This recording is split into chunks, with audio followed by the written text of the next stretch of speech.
Hello and welcome to the Meaning Project podcast. I'm your host, Dr. Daniel A. Franz. As always, thank you for this opportunity to bring a little bit of mental health and meaning to your day. And what a great day it is. I am honored to have a great friend and an amazing American, a true patriot, uh, retired Chief Petty Officer of the U.S. Navy, Joseph Otto Paul. Joe, how you doing, brother? It's good to see you, man. Unworthy of the introduction for sure, but I'm doing well. It's been a couple years post-military, so life is good. Um, Unworthy of the introduction. I simply said your name and you are retired. Looking at that face, you cannot be in the Navy right now. Judging by the current uniform, it that's is a not new military. They have loosened the regs. I believe they are allowed to have beards now in the Navy. I know in the Air Force in certain sects they can. So, uh, really. yeah, it is changing rapidly in the military. So, Well, all right, you got to tell me though, what's up with the skunk growing under your chin, man? That is, I mean, you got stripes and yeah, it's pretty gnarly. It was a so there was a group of us that were in Japan. Our kids actually became friends first, and then the adults became close friends as it happens. And he's a senior chief of the Navy. He's getting ready to retire, and I caught up with him last summer, and he said, "Hey, I want you to be a side boy in my retirement, but I want you to go like full pirate." Grow out the beard, grow out the hair, in uniform. And I wait, wait, promised wait, not to. wait, you're gonna put in you hold on. I got to see pictures of this. You're putting a Navy uniform on. You're like your dress uniform, right? Like retirement. That's a big deal. It'll be my khakis, the same thing I retired in. So it's not our dress uniform. It's our standard kind of working uniform for the chief petty officer. So Okay, gotcha. But you'll still have a uniform on with that gnarly, funky Captain Lou Albano goatee going on. I'll probably braid it, put some beads in it, just like Jack Sparrow, just for him. I love the new U.S. military force. Apparently, when we're not active in combat operations, anything goes. Well, in the military, or in the retirement, I mean, there's some, you know, the standards are a little bit lax for putting on the uniform, during a ceremony. You have to have the high and tight and everything like that. So Well, I mean, at your advanced age, you definitely have a high and tight going on. It's just kind of different. yeah, it's just longer in the back. Well, So let's talk about that a little bit, right?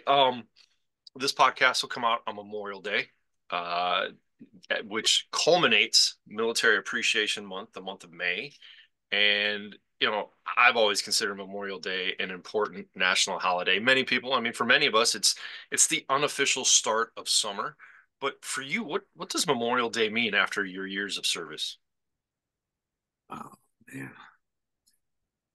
interesting question, right? For the longest time, like growing up, I didn't understand Memorial Day. Like it was just a day, holiday. Actually, I didn't work, so it wasn't even a holiday. It was just a cool weekend.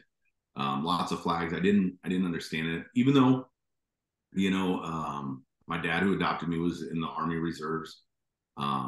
When he passed away, my mom married Tom. Tom was a Marine reservist, but it was just nothing we really talked about. My brother was in the Army. And then, of course, I joined the Navy. And so growing up, it just didn't have a whole lot of meaning. I didn't understand it. We didn't talk about it.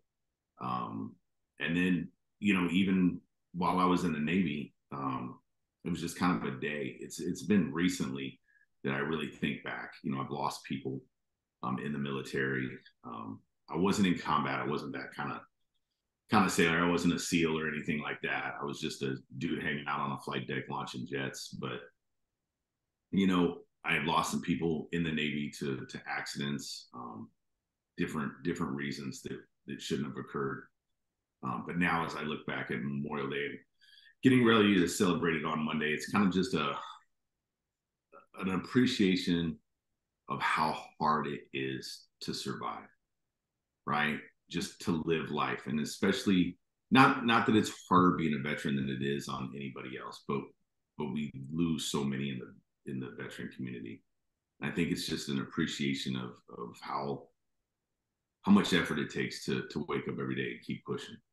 You know, I want to ask you about that a little bit because, in my experience, serving U.S. veterans in my clinical office and befriending them as well.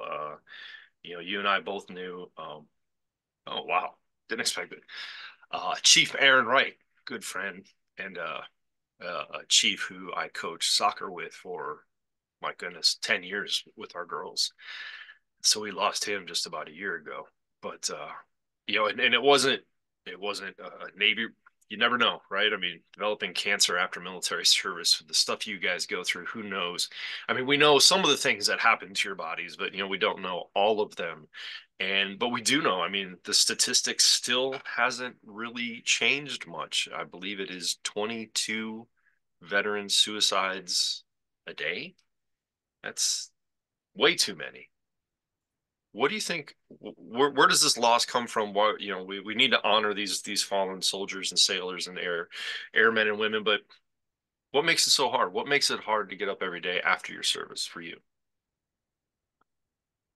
Well, for me, it's not as hard. I mean, it's not as hard. I got a great support system. I mean, that's key. Like, what does your support system look like? I've got great friends. I've got an incredible wife that supported me for, the 25 years I was in the military. We were married 20 of that.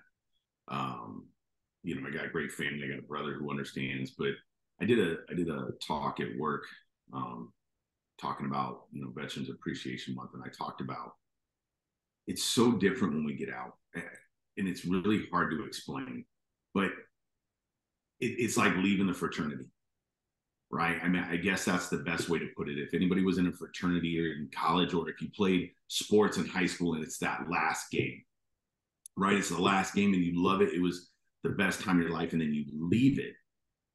And then you're like, where are they at? Where's the locker room? Where are all those people at? And you can reach out.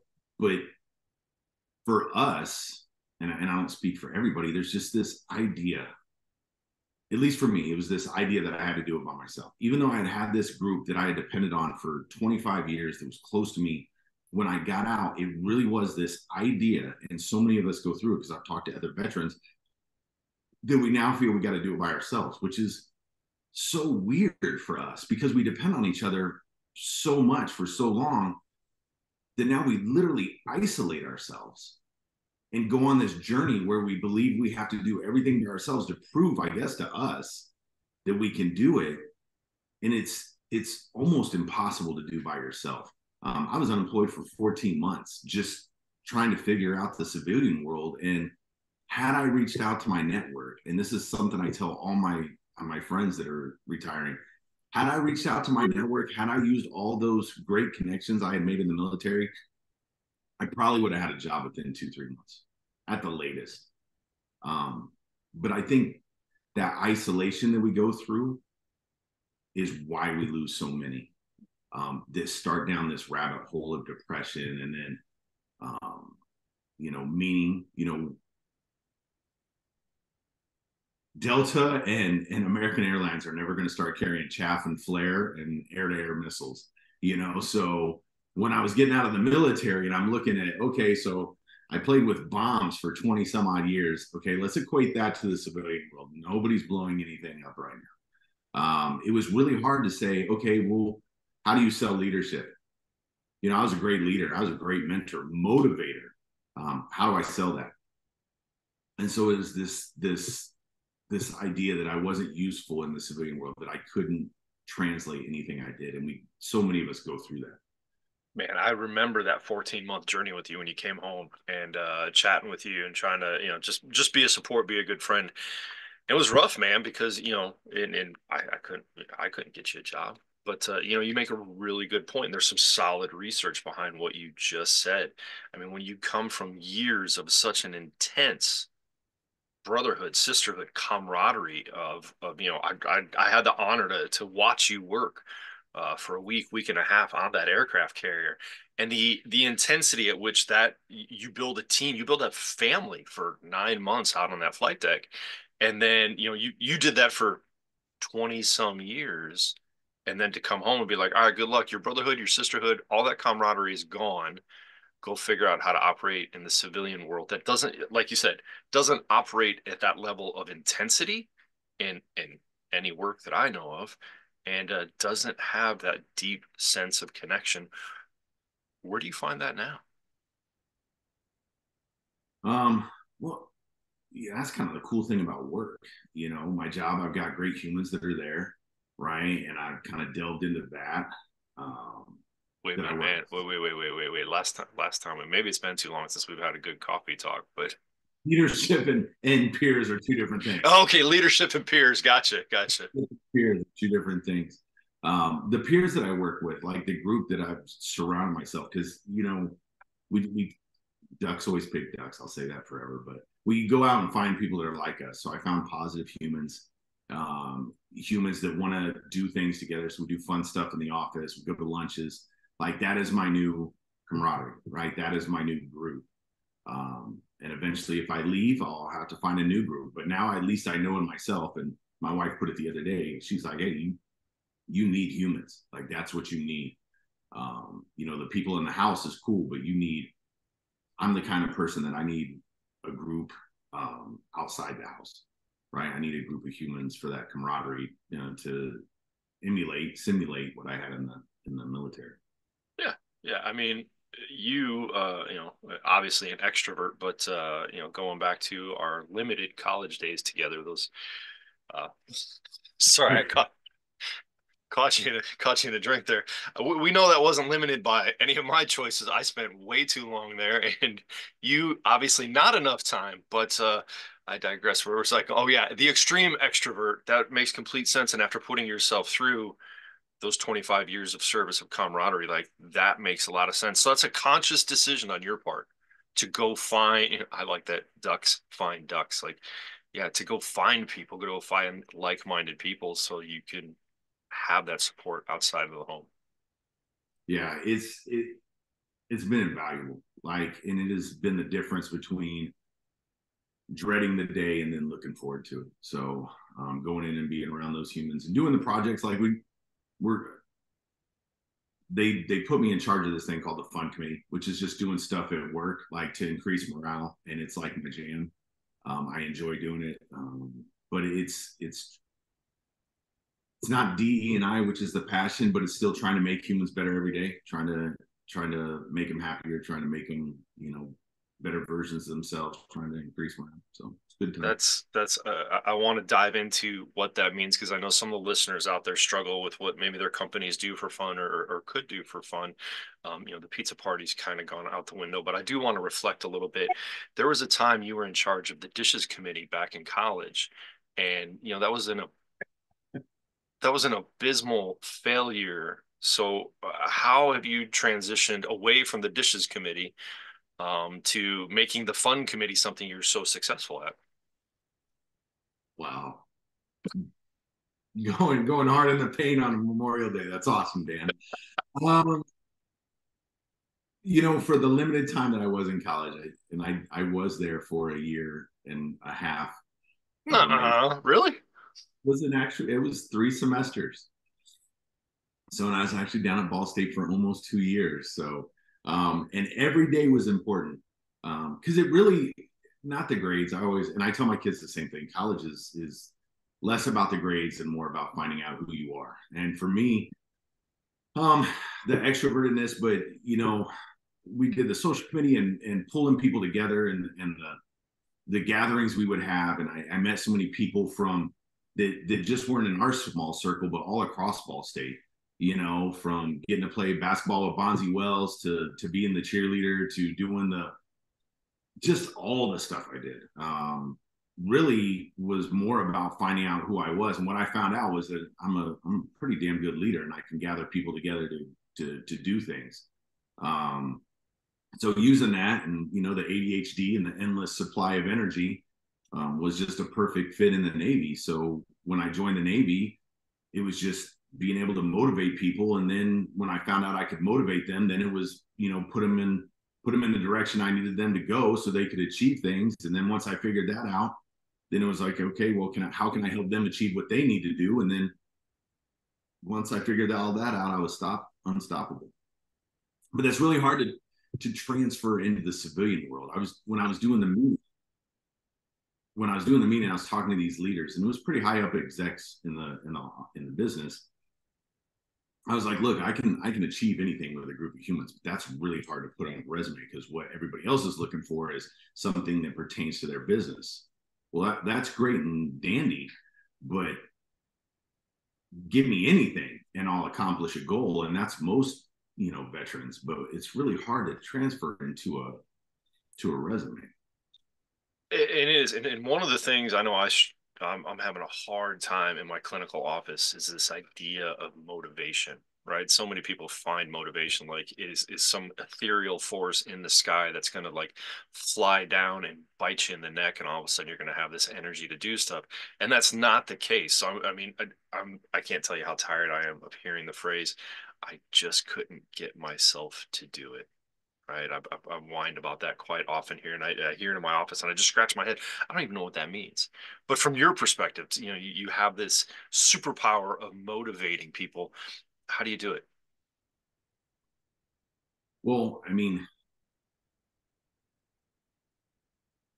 so this is the greatest thing about the military to me is I had endless opportunities to perfect, destroy, and mess up leadership. Right? Like I would try a leadership tactic and I would fail miserably. But the cool thing was is I would transfer, or other people would transfer, so I could start over. It was this constant reset of getting to hone my leadership.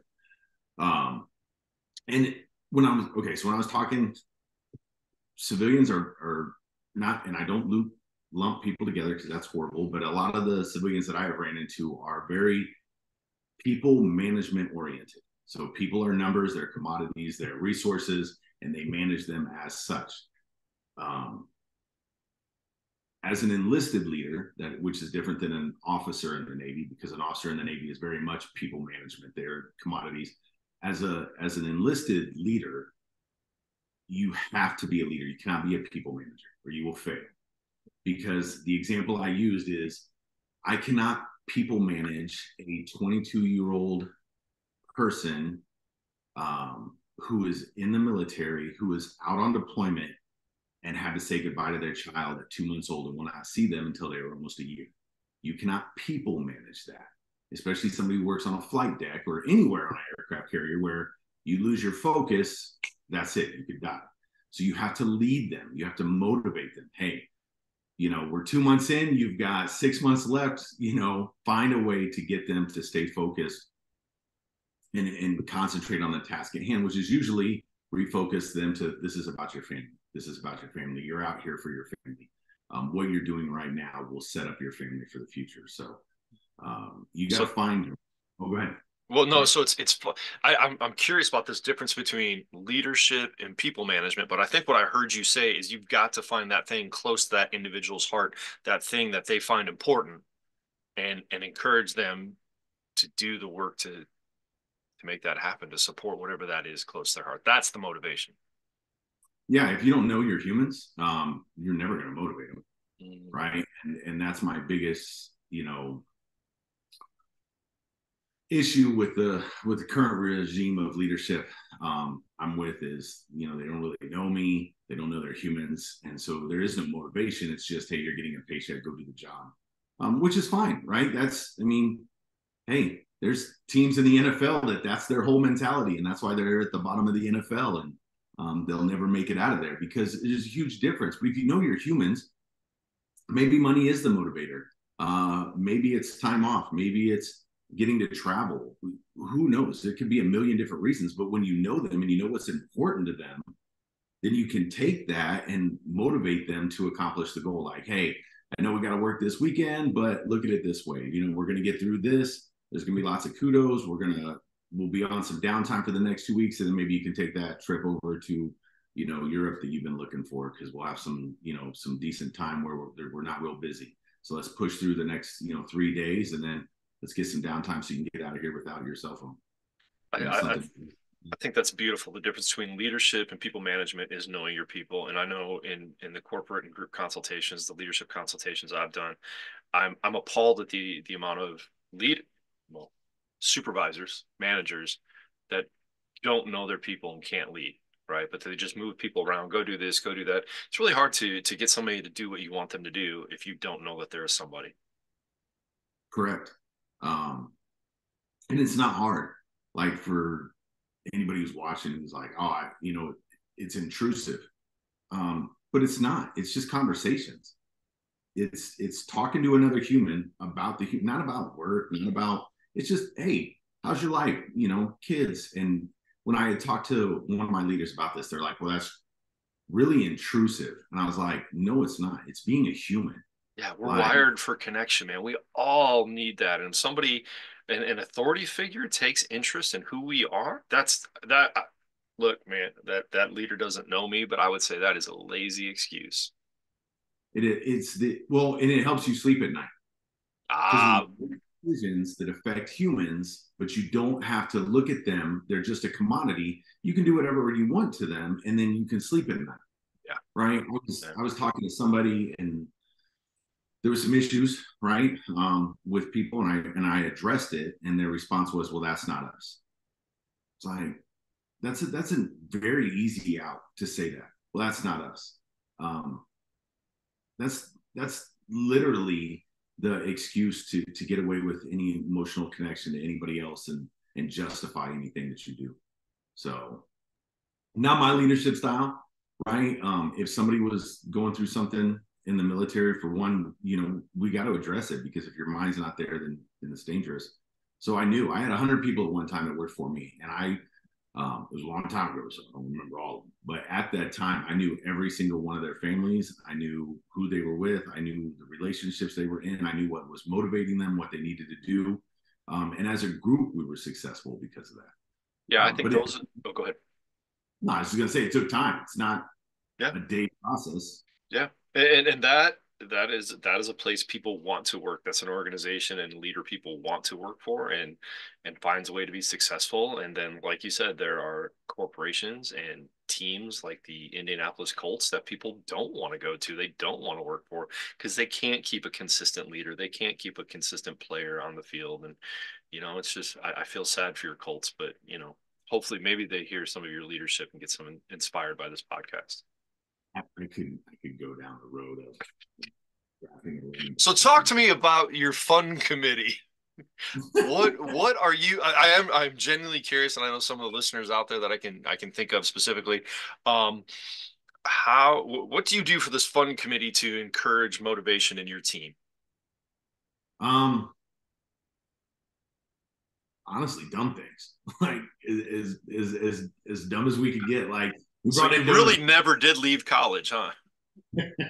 Well, we brought in donuts for National Donut Day. We do. I mean, we just look for the most insane holidays, and we'll do something for it. This past week, it was internal auditor or auditor appreciation um, week, or I don't know what it was. I didn't Is pay that a attention. national Google holiday or what is that?